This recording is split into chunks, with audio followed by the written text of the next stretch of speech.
시청자 여러분 안녕하십니까? BOA 모닝뉴스 시작합니다. 미국 국무부가 최근 중국과 러시아를 중심으로 제기되고 있는 대북 제재 완화 주장을 거듭 일축했습니다. 북한에 대한 국제사회의 제재가 계속 유지되고 있음을 강조하면서 앞으로도 주변국들과 공조를 통해 제재를 계속 이행해 나갈 뜻을 밝혔습니다.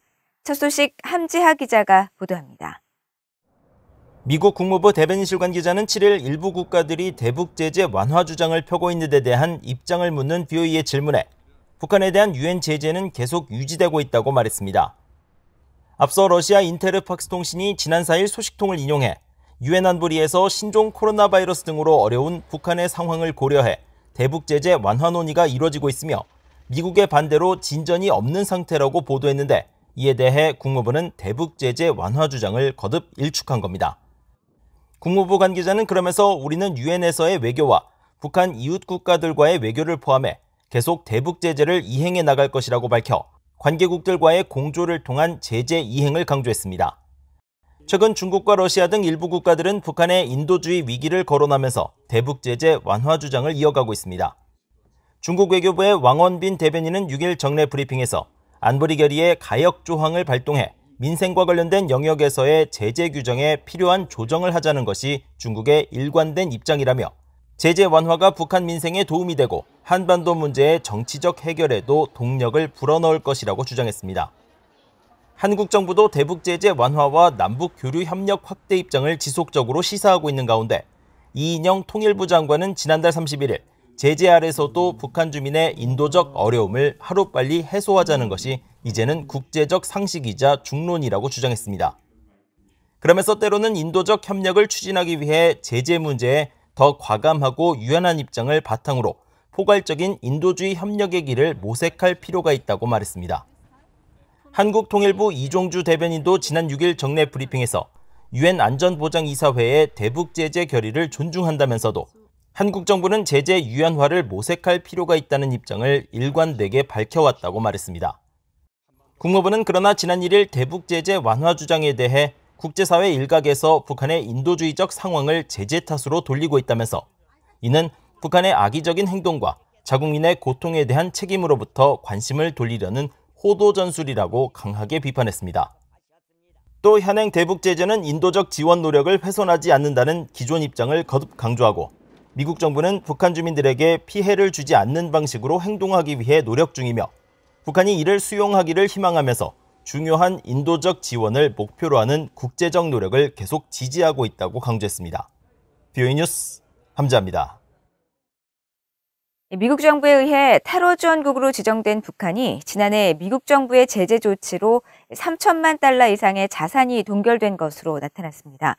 미국 재무부 산하 해외자산통제실은 8일 발표한 테러 자금 보고서를 통해 테러 지원국으로 지정된 북한과 이란, 시리아 등 3개 나라와 관련된 약 1억 4,076만 달러의 자산이 미국의 경제 제재 조치에 의해 동결됐다고 밝혔습니다. 그러면서 특히 북한은 지난해 미국 내 자산 3,169만 달러가 동결돼 지난 2019년 3,161만 달러에 비해 동결 자산이 소폭 늘어난 것으로 나타났다고 밝히고 동결 자산에는 북한 정부뿐 아니라 북한 정부를 대신해 활동하는 개인이나 기관과 관련된 자산도 포함됐을 수 있다고 설명했습니다. 재무부는 매년 국무부가 테러 지원국으로 지정한 나라들의 미국 내 자산 동결 현황을 의회에 보고하고 있으며 이번 보고서에서 구체적인 동결 자산 소유자에 대한 정보나 동결 날짜, 금액은 명시되지 않았습니다. 한국 정부 당국이 최근 중국 공산당 선전 영화의 한국 내 상영을 승인해 거센 논란이 일었습니다. 결국 영화를 수입한 업체 대표가 사과문을 발표하고 한국 내 상영을 포기하기로 결정했다고 밝혔는데 미국 내 전문가들은 중국의 위선과 또 한국 정부의 나약한 역사 대응의 현실을 보여준다면서 중공군을 미화하고 선전하는 중국의 이런 영화들은 큰 역풍을 맞을 것이라고 지적했습니다. 김영건 기자가 보도합니다. 한국문화체육관광부 산하 영상물 등급위원회가 지난달 30일 한국 내 상영을 허가한 중국 영화 금강천은 1953년 6월에서 7월 사이 강원도 철원 일대에서 중공군의 대대적 공세로 시작된 금성 전투를 다룬 영화입니다. 중국과 북한의 시각에서 미군과 한국군을 적으로, 중공군은 영웅으로 미화하며 전쟁 역사를 왜곡해 한국 정부 당국의 상영 허가에 대한 거센 비판이 잇따랐습니다. 한국 국회 제1야당인 국민의힘과 시민단체들은 한국을 침략한 중공 찬양 영화를 안방에서 보라는 것이냐며 즉각 상영 허가 취소를 요구하는 등 정부의 허가 조치에 강하게 비판했습니다. 대한민국 제한군인회는 성명을 통해 철저한 중국과 북한의 시각으로 제작한 정치 선전물의 상영을 당국이 허가한 데 대해 충격과 분노를 금할 수 없다고 밝혔습니다. 또 이 영화는 한반도 공산화를 위해 북한과 함께 남침한 중국이 항미 원조 70주년을 기념한 것으로 한국의 청소년들에게 침략 전쟁에 가담한 중공군을 영웅으로 묘사한 정치 선전물을 보여주는 건 반국가적 행위라고 비난했습니다. 한국 내 각계각층의 반발이 거세지자 당초 영화를 수입했던 수입사 위즈덤 필름 이정현 대표는 8일 사과문을 발표하고 북한군의 남침으로 수백만 명의 목숨을 잃은 민족의 비극적인 한국 전쟁을 배경으로 한 적군의 영웅담을 충분한 고민 없이 수입한 데 대해 무거운 책임을 느끼고 깊이 반성한다고 밝혔습니다. 그러면서 해당 영화의 해외 저작권자와 판권 계약을 파기했고 영상물 등급위원회에서도 국외 비디오 등급 심의가 취하되었다며 앞으로 이런 영화를 수입하는 일은 없도록 할 것이라고 말했습니다. 영상물 등급위원회는 이날 수입사 신청으로 해당 영화에 대한 등급 분류를 취하했다고 밝혔습니다. 이 같은 논란에 대해 데이비드 맥스웰 민주주의 수호재단 선임연구원은 최근 김치의 뿌리가 중국이란 주장에서부터 과거 고고도 미사일 방어체계 사드 배치에 대한 한국 경제 제재, K-팝 규제 등 중국 공산당의 선전선동은 한국의 대중 영향력을 제한하고 반미 정서를 조장해 미한 동맹의 균열을 시도하려는 일관된 목표의 일환이라고 지적했습니다. In South Korea, but I think actually it will probably backfire. And the fact that there is resistance to this, that the Korean people will see Chinese propaganda for what it is, I think that's going to have some blowback for China. 브루스 베넷 랜드 연구소 선임연구원은 전쟁 역사를 왜곡하려는 중국 정부의 시도는 새삼스럽지 않다면서 한국 당국의 금강천 상영 허가 논란은 중국 공산당의 위선과 미얀 정부의 나약한 역사적 대응 현실을 동시에 보여준다고 지적했습니다. Why isn't China accepting U.S. films about the Korean War? If South Korea is accepting Chinese films, why doesn't China accept U.S. films? And the answer is, of course, because they would never allow that kind of thing. But that kind of issue needs to get into the press in South Korea. 베넷 선임연구원은 중국과 북한 당국은 이런 심리전과 선전전을 교묘하게 활용해 미국과 한국을 공략하고 있다면서 한국과 미국이 자체적으로 전쟁 역사에 대해 올바로 알리는 영화를 제작하는 등 적극적인 대응을 할 필요가 있다고 말했습니다. BA 뉴스 김영권입니다.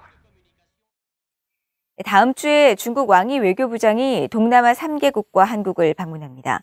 미국 내 전문가들은 미국이 인도태평양 지역에서의 적극적 행보에 대응하기 위한 것으로 중국이 리더라는 신호를 보내고 특히 한국에서는 진전이 없는 미북 대화 상황에서 중국이 한국의 입장을 지지하는 모습을 취할 것이라고 분석했습니다.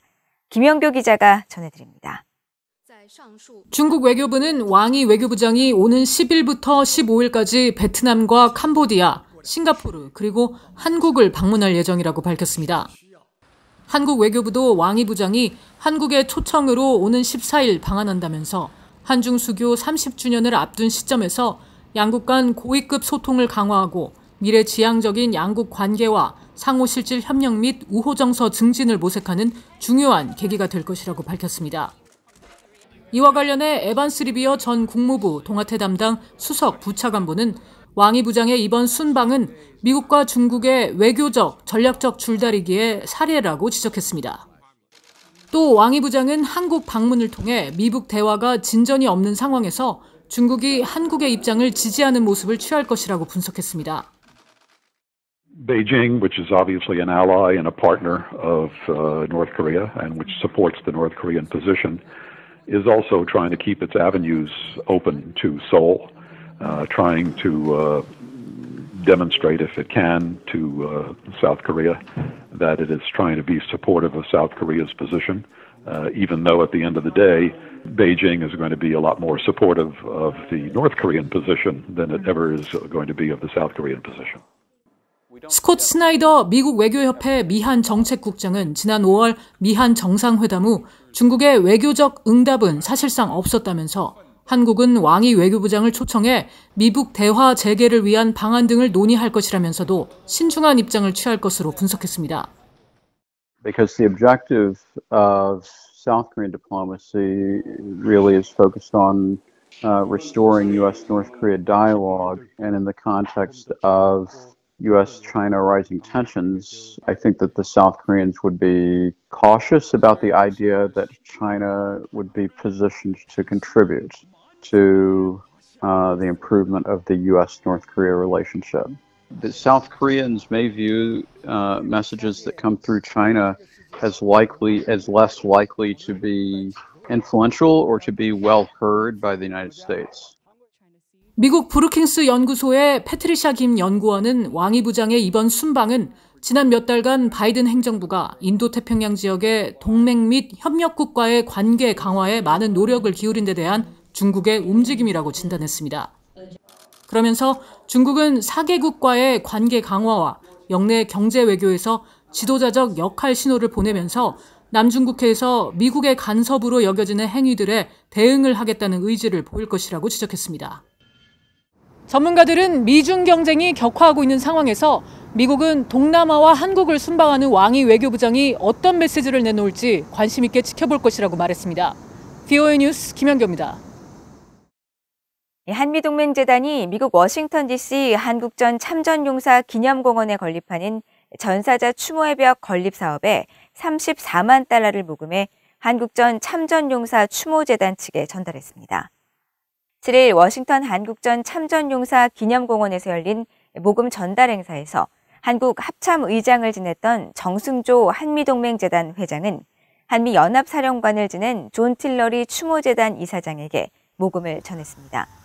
틸러리 이사장은 추모의 벽 건립 성금은 모두의 소중한 마음이 모인 선물이라면서 한미동맹재단 측에 감사를 표했다고 한국전 참전용사 추모재단은 밝혔으며 한미동맹재단도 한국전 참전용사의 희생에 대한 감사와 동맹의 중요성을 알리기 위해 이번 성금을 전달했다고 밝혔습니다. 추모의 벽은 한국전 참전용사를 애도하는 조형물로 미군 전사자 약 3만 6천여 명과 한국군 카투사 전사자 7천여 명 등 참전국과 부상자들의 이름이 새겨질 예정이며 내년 7월 완공을 목표로 공사가 진행 중입니다. 북한의 잠수함에 대응할 수 있는 능력이 향상된 한국 해군 호위함 포항함 진수식이 8일 경상남도 거제 대우조선해양 옥포조선소에서 거행됐다고 한국해군과 방위사업청이 밝혔습니다. 포항함은 길이 122m에 높이 35m, 2,800톤급 규모의 신형 호위함으로 5인치 함포와 함대함 유도탄, 전술함 대지 유도탄, 근접 방어무기 체계 등을 갖췄으며 특히 음파 탐지기와 장거리 대잠어뢰를 거쳐 잠수함 탐지 능력과 공격 능력이 크게 향상된 것으로 알려졌습니다.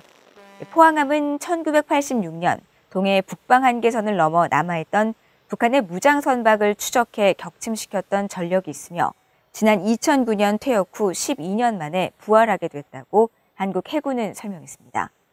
새 포항함은 앞으로 시운전 평가 기간 등을 거쳐 오는 2023년 초 해군에 인도되며 이후 전력화 과정을 거쳐 실전 배치될 예정입니다. 이상으로 VOA 모닝뉴스를 모두 마칩니다. 시청해주신 여러분 고맙습니다.